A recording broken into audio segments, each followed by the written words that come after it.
আজ সকালে বহরমপুর ২০ নম্বর ওয়ার্ডে ১০-১১ বছরের বাচ্চা মেয়েকে ভয় দেখিয়ে শারীরিক নির্যাতন করার অভিযোগ ওঠে। এবার সেই শিশুটির মা প্রশাসনের কাছে সেই ব্যক্তির শাস্তি দাবি করলেন। চলুন তিনি কি বললেন দেখে নিই। আমি ছিলাম না সকালে। কি হয়েছিল ব্যাপারটা?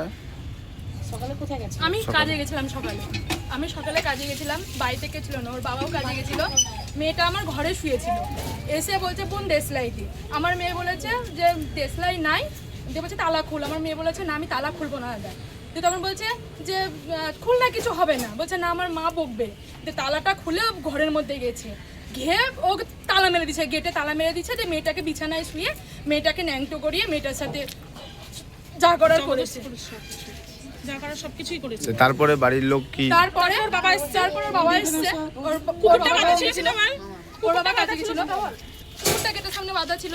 ওর বাবা এসে একবারে বৃষ্টিতে ভিজে গেছে। তারপর ওর বাবা এসে গেট ঠকঠক করেছে, দিয়ে গেটটা খুলেছে। আমার মেয়ে তাড়াতাড়ি ভয়ে গেটটা খুলেছে, দিয়ে কুকুরটা থতমত খেয়ে গেটটা খুলেছে। এবার কুকুরটা না ঘরের দিকে সেই তাকিয়ে ঘেউ ঘেউ করছে। তো তাড়াতাড়ি করে কুকুরটাকে খুলে নিয়ে গেছে। আর কুকুরটা না খাটের তলায় ঢুকে গেছে। ঢুকে তখন ও বলছে কি ব্যাপার, কি হলো, খাটের তলায় কি আছে?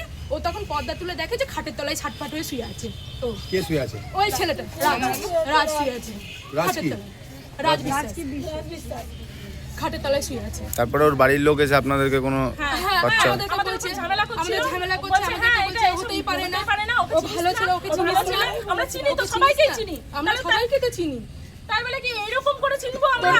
করি না আমরা, এই উপকারের ফল আমার মেয়েটাকে দিতে হলো।